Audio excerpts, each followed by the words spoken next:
ayat yang ke-12 dan ayat yang ke-13. Mazmur pasal yang ke-5 ayat yang ke-12 dan yang ke-13. Amin. Kita baca ini bersama-sama. 2, 3. Tetapi semua orang yang berlindung padamu akan bersukacita. Mereka akan bersorak-sorai selama-lamanya, karena Engkau menaungi mereka, dan karena Engkau akan bersukaria orang-orang yang mengasihi nama-Mu. Sebab Engkaulah yang memberkati orang benar ya Tuhan. Engkau memagari dia dengan anugerah-Mu seperti perisai. Puji Tuhan. Pagi hari ini kebenaran firman Tuhan, saya beri judul 3 hal istimewa yang kita dapat dari Tuhan. Ya, semua mau dapat hal yang istimewa? Amin. Ya, kita selalu ingin yang terbaik dalam kehidupan kita. Kita selalu menginginkan anugerah Tuhan, kebaikan Tuhan, kasih setia Tuhan. Dan pagi hari ini kita akan belajar 3 hal yang istimewa yang kita terima dari Tuhan. Bapak Ibu yang dikasihi oleh Tuhan, hari-hari ini adalah hari yang membuat orang menjadi takut, menjadi gelisah. Setuju? Kenapa? Karena pandemi yang terjadi. Orang jadi takut, ya kan? Bawaannya cemas. Bahkan ada yang terintimidasi dengan hal yang terjadi hari-hari ini. Karena ketakutan, karena kecemasan, sulit kadang-kadang orang itu untuk bersukacita. Kemana-mana kita sekarang harus pakai masker. Kemana-mana harus cuci tangan. Jadi parno, gak berani dekat sama orang. Gak berani ada di kerumunan. Tapi memang itu protokol kesehatan yang harus kita ikuti. Dan ini banyak juga yang mengintimidasi dari kehidupan orang. Cuma pagi hari ini kita bersyukur kepada Tuhan. Sebagai anak-anak Tuhan, kita yang tahu kebenaran, kita gak perlu takut. Amin. Kita gak perlu takut. Apa yang kita harus lakukan? Kita harus melakukan yang menjadi bagian kita. Apa yang saya katakan tadi menjadi bagian kita? Tetaplah cuci tangan. Kalau kemana-mana rajinlah cuci tangan. Tetap pakai masker. Oh, gak terbiasa pakai masker. Hari-hari ini new normal, biasakan pakai masker. Harus pakai masker. Karena ada beritanya bahwa sekarang virus ini bisa lewat udara juga. Kalau tadinya dengan cairan, dari mungkin kita kena cairannya lalu kena di mulut, kena di mata. Nah sekarang lewat udara. Jadi ada banyak tafsiran-tafsiran yang jelas kita harus mengikuti protokol kesehatan. Cuci tangan, pakai masker, jauhi kerumunan. Nggak perlu kita nggak usah berkerumun, nggak perlu kita nggak usah jalan. Kemana-mana pulang cuci tangan. Apalagi kalau saudara ke ATM itu banyak orang masuk keluar masuk ATM itu cuci tangan. Kita nggak tahu siapa yang masuk ke ATM itu. Cuci tangan. Kalau mau yang agak ringkas beli anti semprot itu, jadi kita bisa secepat semprot. Artinya kita mengusahakan yang menjadi bagian kita, dan yang penting di sini kita harus berdoa. Amin. Kita berdoa, mohon perlindungan kuasa darah Yesus. Kita berdoa supaya Tuhan memberi kekuatan kesehatan. Itu menjadi bagian kita, dan Tuhan akan melakukan yang menjadi bagiannya. Tuhan akan melindungi kita, Tuhan akan menyertai kita, Tuhan akan melakukan apa yang harus Dia lakukan buat kita. Jadi kita lakukan apa yang menjadi bagian kita. Nah, Bapak Ibu dikasih oleh Tuhan, yang kita perlu hari-hari ini adalah perlindungan daripada Tuhan, kekuatan daripada Tuhan, kesehatan daripada Tuhan. Dan apa yang istimewa yang kita terima dari Tuhan? Kalau kita mencermati keadaan hari-hari ini, itu karena pandemi yang begini sedang terjadi, kadang-kadang orang sulit untuk bersukacita. Orang penuh ketakutan, orang penuh kecemasan, orang pengen cari perlindungan yang aman. Setuju dengan saya? Kenapa? Karena kita ini kayaknya terintimidasi, kemana-mana gak aman, serba takut. Tapi pagi hari ini firman Tuhan memberi kekuatan buat saudara dan saya. Kita lihat dari ayat-ayat ini tadi, ada 3 hal yang kita dapat waktu kita mencari Tuhan. 3 hal istimewa yang kita dapat dari Tuhan. Bagaimana kita bisa, apa aja sih, hal apa aja yang kita dapat dari Tuhan itu? Kalau kita lihat tadi dalam firman Tuhan ini, saya akan bacakan lagi. Tetapi semua orang yang berlindung padamu akan bersukacita. Mereka akan bersorak-sorai selama-lamanya, karena Engkau menaungi mereka, dan karena Engkau akan bersukaria orang-orang yang mengasihi nama-Mu, sebab Engkaulah yang memberkati orang-orang benar ya Tuhan. Engkau memagari dia dengan anugerah seperti pagar tembok, seperti perisai. Apa yang kita dapat dari Tuhan? Perlindungan, sukacita, dan juga berkat. Jadi 3 hal ini akan kita dapat dari Tuhan. Apa itu? Pertama, sukacita. Yang kedua, kita dilindungi. Yang ketiga, kita diberkati. Saudara mau hal ini? Amin. Ini hal yang istimewa yang kita dapat dari Tuhan. Bagaimana kita bisa memperoleh hal tersebut dari Tuhan? Kita mau lihat di dalam Mazmur ini tadi. Kita lihat di dalam ayatnya yang ke-12a bilang begini. Tetapi semua orang yang berlindung padamu akan bersukacita. Haleluya. Ini ayat. Yang pertama, waktu kita berlindung pada Tuhan, kita dapat 3 hal ini. Kita akan terima sukacita, kita akan dilindungi oleh Tuhan, kita akan diberkati oleh Tuhan. Yang pertama, kita harus berlindung pada Tuhan. Kalau kita mau 3 hal ini kita terima, sederhana saja. Kita harus berlindung pada Tuhan. Semua bilang berlindung pada Tuhan. 1, 2, 3. Berlindung pada Tuhan. Haleluya. Banyak hal yang dilakukan oleh orang dunia ini untuk dijadikan tempat perlindungan. Ada yang berlindung dengan hartanya, ada yang berlindung dengan kekuatannya, dengan jabatannya, mungkin dengan keuangan yang dimilikinya, bahkan mungkin ada yang pakai kuasa gelap, kuasa iblis setan untuk menjadi perlindungan, ya kan? Saudara pernah dengar mungkin, oh kalau mau pergi ke daerah orang yang baru, kamu harus jaga-jaga. Mungkin ada orang pintar, ada kakek nenek datuknya kasih sesuatu, bawa ini supaya kamu kalau ada di tempat orang akan kesian lihat kamu, orang nggak ngapa-ngapain sama kamu, bahkan orang akan tolong kamu senantiasa. Kamu ikat ini di pinggangmu senantiasa. Pernah dengar? Saya pernah tahu praktek yang seperti itu, tapi saya nggak melakukannya. Saya pernah tahu orang melakukannya begitu. Kamu bawa kayu ini, kamu simpan di dalam sakumu. Kalau kamu pegang ini, pasti keberuntungan ada menyertai kamu kemanapun kamu pergi. Ini salah satu termasuk cari perlindungan, cari aman. Beberapa waktu yang lalu, saya pernah dapat botol kecil isi minyak, lalu bilangnya minyak ini akan melindungi saya kalau saya ada di tempat perantauan. Orang akan kasihan sama saya, orang akan berbuat baik, orang akan membuat jahat sama saya. Saya bilang gini, kasih saya minyaknya, saya buang. Ini namanya sudah nggak mempercayai Tuhan sebenarnya. Ini sudah percaya sama minyak. Emangnya minyak ini bisa melindungi? Tuhan yang bisa melindungi. Kenapa percaya sama minyak, nggak percaya sama Tuhan? Bingung orang yang punya. Saya bilang kasih saya. Saya doakan, saya bilang saya buang. Ini salah satu. Nah, saya bilang saya tahu ada orang yang melakukan praktek seperti ini, mencari perlindungan dari hal-hal yang lain yang mereka yakini itu bisa melindungi mereka. Tapi Mazmur mengatakan begini, dalam Mazmur 94 ayat yang ke-22 bilang begini, tetapi Tuhan adalah kota bentengku dan Allahku adalah gunung batu perlindunganku.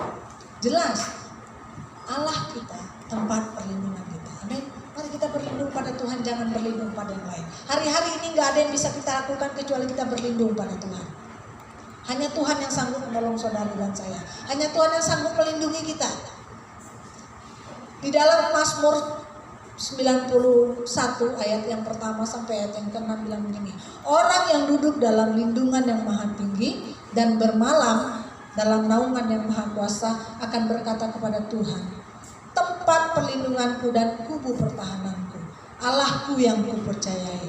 Sungguh dialah yang akan melepaskan engkau dari jerat perangkap burung, dari penyakit sampar yang busuk. Dan kita lihat ayat-ayat ini adalah rencana-rencana jahat yang dibuat oleh orang untuk mencelakai kita.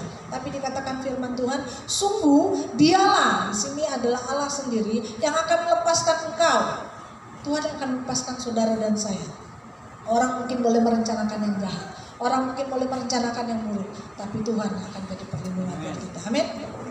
Dengan kepaknya dia akan menudungi engkau, di bawah sayapnya engkau akan berlindung. Kesetiaannya ialah perisai dan pagar tembok.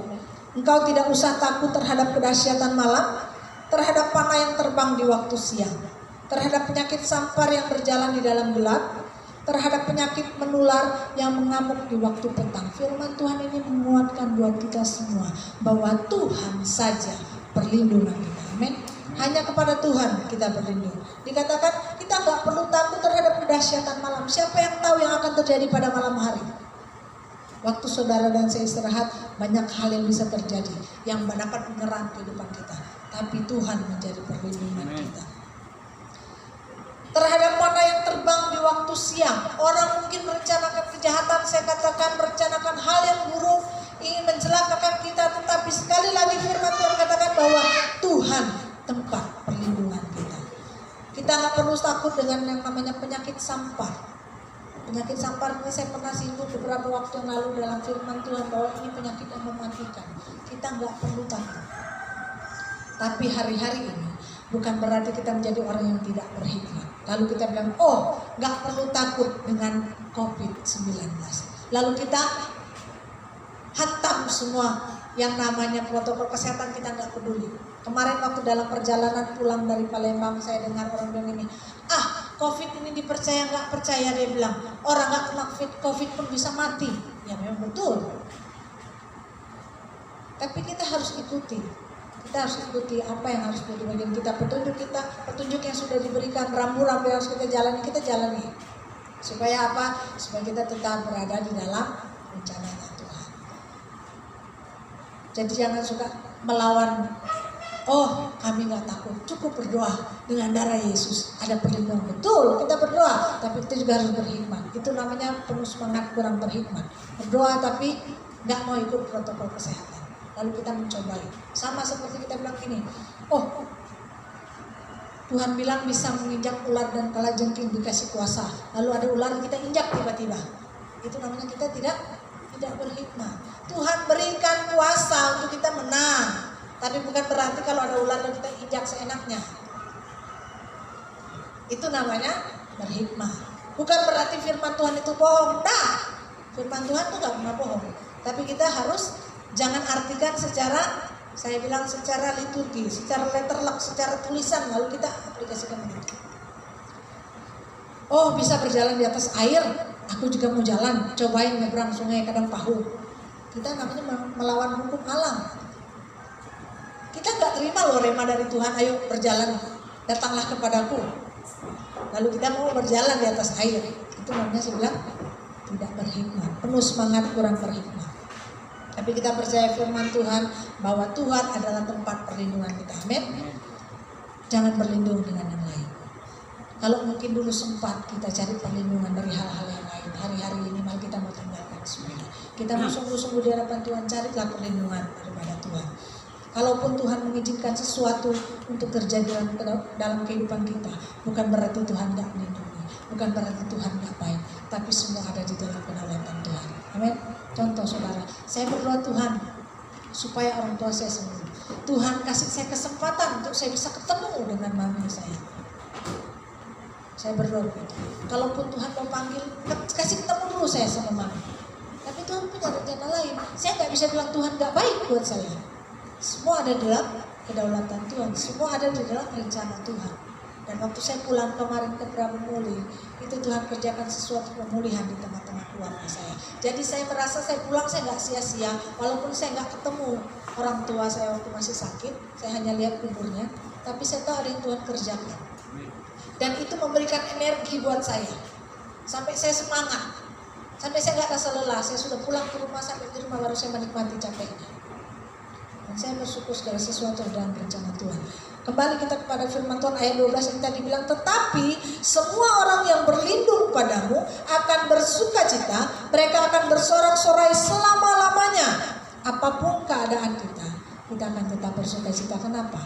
Karena Tuhan jadi perlindungan kita. Dikatakan firman Tuhan, bersorak-sorai selama-lamanya. Ada sorak-sorai, waktu kita bersuka cita ada ekspresi yang kita berikan. Amin. Kita akan bersorak-sorai, berlindung pada Tuhan. Supaya apa? Supaya kita dapat sukacita. Orang takut, senyum aja nggak bisa. Kenapa? Karena pikir, wah curiga sama dia, jangan-jangan dia bawa corona. Wah takut, gara-gara musim corona ini kita nggak bisa kumpul-kumpul. Curiga, takut, sampai susah mau senyum. urat senyumnya sudah putus, ketelan sama corona. Tapi kita berlindung sama Tuhan, maka kita akan senantiasa bersuka cita. Tetap perhatikan protokol kesehatan. Jangan nanti pulang dari gereja kayak dia ingat firman Tuhan, atau kayak firman Tuhan deh, berlindung pada Tuhan. Bentar takut dengan penyakit sampar, dengan panas segala macam. Terabas nggak boleh mau rame-rame takak kumpul saja, bentar pakai masker, bentar cuci tangan dan perlindungan Tuhan. Saya bilang itu namanya penuh semangat, kurang berhikmat. Kita harus berhikmat. Yang kedua, bagaimana kita bisa mengalami sukacita? Kita terima perlindungan Tuhan, kita diberkati oleh Tuhan. Apa yang harus kita lakukan? Ayat yang ke-12b bilang begini. Ayat yang ke-12b, karena engkau menaungi mereka dan karena engkau akan bersukaria orang-orang yang mengasihi namamu. Yang kedua di sini, kalau kita mau terima sukacita dari Tuhan, kita mau terima perlindungan, kita mau menerima berkat Tuhan. Yang kedua, Bapak Ibu dikasih oleh Tuhan, mari kita mengasihi Tuhan. Amin. Semua bilang mengasihi Tuhan. 1, 2, 3. Mengasihi Tuhan. Mengasihi Tuhan. Kalau kita ingin merasakan sukacita, kita mau diberkati, kita mau mendapat perlindungan, hiduplah sungguh-sungguh mengasihi Tuhan. Firman Tuhan bilang begini, kasihilah Tuhan Allahmu dengan segenap hatimu dan dengan segenap jiwamu dan dengan segenap akal budimu. Itulah hukum yang terutama dan yang pertama. Firman Tuhan itu nanti bisa lihat dalam Matius 22 ayat 33 dan ayat 37 dan 38. Artinya apa? Itu artinya kasih yang diminta oleh Allah itu adalah kasih yang setia. Amin. Kasih yang setia, kasih yang gak mendua, kasih yang gak setengah-setengah, kasih yang sungguh kepada Tuhan, kasih yang bukan sekedar kata-kata, bukan cuma kita bilang, oh Tuhan aku mengasihimu, lalu kita nyanyi, aku mengasihi Engkau Yesus, bukan hanya sekedar kata-kata, bukan hanya sekedar pujian yang kita naikkan, tapi kasih ini menuntut sikap hati yang begitu menghormati dan menghargai Allah. Bagaimana sikap hati kita sungguh menghormati Tuhan, bagaimana sikap hati kita sungguh mengasihi Allah, itu yang dimau, itu yang dikatakan mengasihi Tuhan. Jadi bukan hanya sekedar kata-kata, bukan hanya sekedar pujian yang kita hafal di hadapan Tuhan. Sehingga apa ini akan nampak dari sikap kita yang senantiasa merindukan persekutuan dengan Tuhan. Kita senantiasa rindu untuk mencari Tuhan. Kita senantiasa rindu untuk bersekutu dengan Tuhan. Kita senantiasa berusaha untuk taat kepada kehendak Tuhan. Kita taat kepada apa yang Tuhan mau. Ini bukti daripada kasih kita kepada Tuhan. Saya selalu katakan kalau kita bilang saya mengasihi kamu, saya sayang sama kamu, kita nggak perlu cuma kata-kata. Setuju? Kita pasti minta buktinya. Mana buktinya? Kalau kamu bilang kamu mengasihi saya, mana buktinya? Pasti kita minta bukti.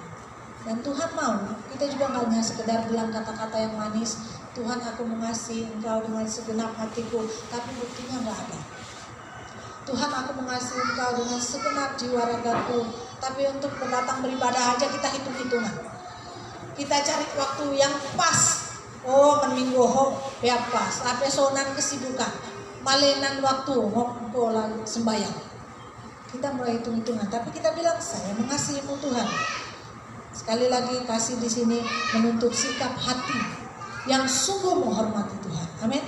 Yang sungguh menghargai Allah. Waktu kita hidup sungguh-sungguh dengan Tuhan, maka Ia akan menaungi kehidupan kita dengan segala kebaikan Tuhan. Dikatakan di dalam ayat 12b begini, karena Engkau Tuhan di sini menaungi mereka dan karena Engkau akan bersukaria orang-orang yang mengasihi namamu. Waktu kita mengasihi Tuhan dengan sungguh-sungguh, kasih Tuhan menaungi kehidupan kita. Segala kebaikan Tuhan menaungi kehidupan kita. Dan dikatakan bahwa kita akan bersukaria. Ada sukacita.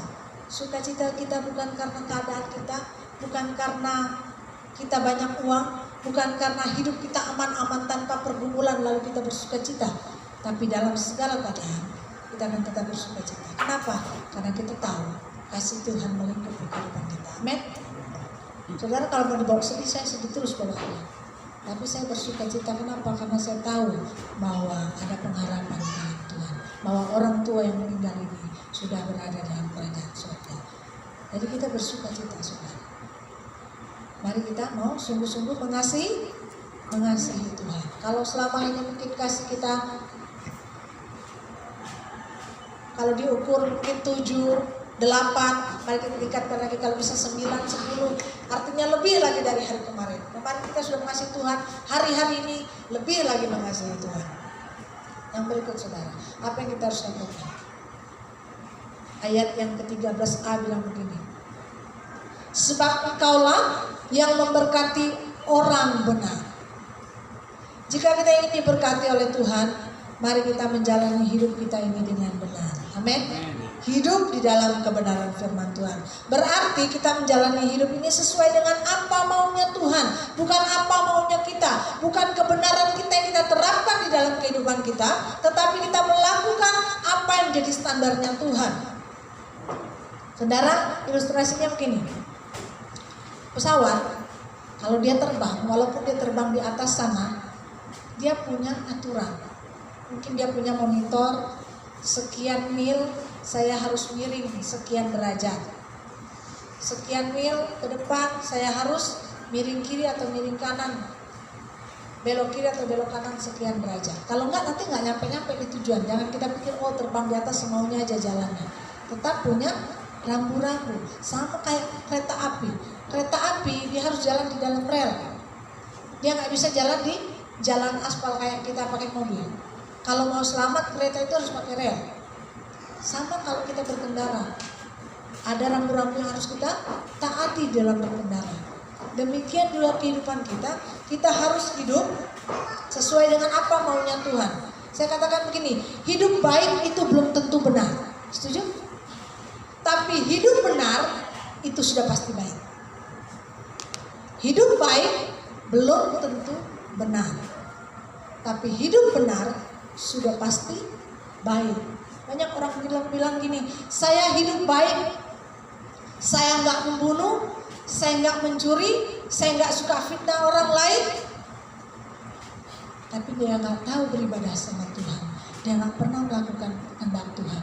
Dia hidup yang menurut dia benar. Cukup saya tinggal di rumah, saya nggak perlu orang lain karena semua sudah ada. Itu salah. Makanya saya katakan hidup baik belum tentu benar. Tapi kalau hidup benar sudah pasti baik. Coba kita lihat apa sih yang menjadi standarnya Tuhan. Matius 7 ayat 21.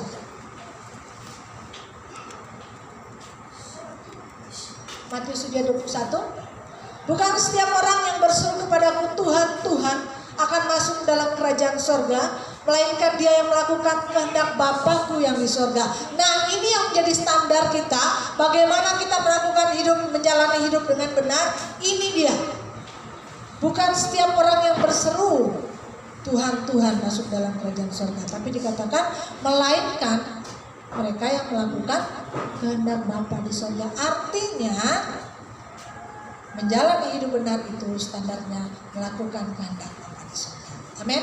Bukan kehendak kita, bukan kebenaran kita, tapi melakukan kehendak Bapa di sorga. Karena Matius 6 ayat 33 bilang gini, tetapi carilah dahulu kerajaan Allah dan kebenarannya, maka semuanya itu akan ditambahkan kepadamu. Waktu kita mencari kerajaan Allah dan kebenarannya, waktu kita melakukan kehendak Bapa di sorga, maka berkat ini akan mengikuti kita. Apa saja? Sukacita pasti ada dalam kehidupan kita. Perlindungan Tuhan pasti ada dalam kehidupan kita. Apalagi berkat Tuhan akan mengalir dalam kehidupan kita. Saudara, kalau saya bilang berkat, jangan cuma berpikir materi. Amin. Saudara sehat, saudara sukacita, saudara damai sejahtera, itu berkat Tuhan. Jangan cuma pikir materi. Oh, berkat berarti duit. Bukan cuma itu. Tapi Tuhan juga bisa memberkati kita secara materi. Tapi yang lebih penting adalah rohani kita diberkati oleh Tuhan. Karena biar kita punya uang banyak, kita nggak bisa beli yang namanya damai sejahtera. Biar kita uang banyak, kita nggak bisa beli yang namanya sukacita. Itu kenapa ada banyak orang yang punya banyak duit, mereka nggak damai, mereka nggak sukacita. Kenapa? ini hanya didapat waktu kita sungguh-sungguh mengasihi Tuhan. Waktu kita hidup di dalam kebenaran. Waktu kita apa? Berlindung pada Tuhan. Kita nggak bisa beli dengan apa yang kita punya. Jadi Bapak Ibu yang dikasih oleh Tuhan, mari kita mau sungguh-sungguh di hadapan Tuhan. Jalani hidup kita dengan benar. Amin. Jalani sesuai dengan firman Tuhan. Ini relnya kita. Firman Tuhan ini relnya kita. Kalau kereta api ada relnya, kehidupan kita, firman ini jadi relnya kita. Untuk kita berjalan supaya kita sampai kepada tujuan. Kalau kita keluar dari firman Tuhan, maka kita akan gak nyampe di tujuan kita. Gak sampai pada apa yang Tuhan mau. Jadi Bapak Ibu, waktu kita berlindung kepada Tuhan, waktu kita mengasihi Tuhan, waktu kita hidup dengan benar di hadapan Tuhan, sesuai dengan standar kebenaran firman Tuhan, maka apa? Maka kita akan bersuka-cita dalam kehidupan kita. Kita akan diberkati dalam hidup kita. Kita akan mendapat perlindungan dari Tuhan. Jadi nggak usah takut hari-hari ini yang terjadi di sekitar kita, pandemi yang sedang terjadi, kita berdoa supaya ini segera berlalu. Tetap ikuti protokol kesehatan. Amin. Jangan coba-coba kalau jalan nggak pakai masker. Jangan jadi orang yang malas cuci tangan. Cucilah tangan. Apapun yang habis saudara sentuh, cuci tangan. Pegang uang, cuci tangan. Dari warung, dari pasar, cuci tangan. Baru kita melakukan apa yang akan kita lakukan selanjutnya. Ini penting. Mari kita bersemangat dan berhikmat. Jangan terus semangat kurang hikmat. Saudara mau bersukacita senantiasa, amin. Sudah mau diberkati, sudah mau mendapat perlindungan Tuhan. Ingat 3 hal tadi. Apa yang pertama? Berlindung pada Tuhan. Yang kedua? Mengasihi Tuhan. Yang ketiga? Hidup dengan benar. Saya tidak akan perpanjang firman Tuhan pagi hari ini. Mari kita merenungkan kebenaran firman Tuhan ini. Nanti Bapak Gembala akan berdoa untuk kebenaran firman Tuhan masuk ke